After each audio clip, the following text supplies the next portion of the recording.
तहूर राना को भारत फाइनली लेकर आ रहे हैं, इस बात से मैं बहुत खुश हुई। ये इंडिया की सबसे बड़ी जीत हो रही है आतंकवाद के खिलाफ के लिए, तो मैं इस बात से बहुत खुशी हो रही है मुझे। मैं पहले तो इंडियन गवर्नमेंट की और यूएस गवर्नमेंट की मैं धन्यवाद कहना चाहती हूँ उन्हें कि इस बात को उन्होंने, यूएस वाले ने भी हमें काफ़ी सपोर्ट किया है हमारी इंडियन गवर्नमेंट को, तो इस बात से मुझे काफ़ी खुशी हो रही है। मेरी एक ही मांग है कि तहूर राना को लाने के बाद उससे जल्द एक इन्फॉर्मेशन निकाले आतंकवाद के खिलाफ। जो पाकिस्तान में आज भी छुप कर बैठे हैं उन लोगों के बारे में पता चले। 26/11 की प्लानिंग इनकी कैसी थी, क्या था, क्यों किया गया, ये सारी चीजें के बारे में पता चले और तहूर राना को भी जल्द से जल्द फांसी की सजा हो।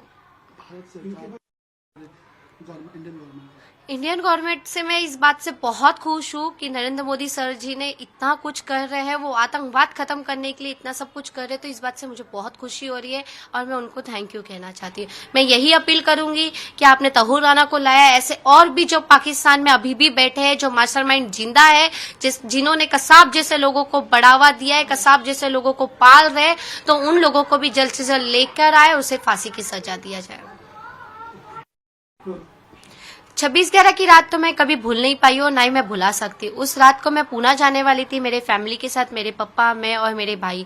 उस दिन मुझे गोली लगी थी, मेरे सामने आतंकवादी को मैंने देखा था जो अंधाधुंध गोली फायरिंग कर रहा था। एक शख्स था जिसके हाथ में बड़ी सी गन है और बुटका सरीका है। मुझे उसका नाम, वो सारी चीजें बाद में पता चला कि 10 आतंकवादी हमारे शहर में आए थे।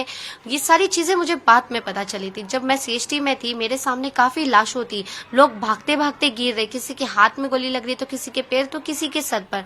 मुझे समझ नहीं आ रहा था कि आखिर वहां तभी सब क्या हो रहा है। एक गोली आके मेरे पैर में लगी थी, मेरे राइट पैर में।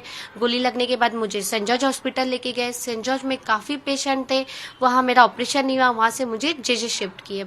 जेजे हॉस्पिटल में करीबन 1.5 महीना एडमिट रही, मेरा पैर का 6 बार ऑपरेशन किया गया। फिर कुछ टाइम बाद मुझे और मेरे पापा को कोर्ट रूम के लिए बुलाया गया था।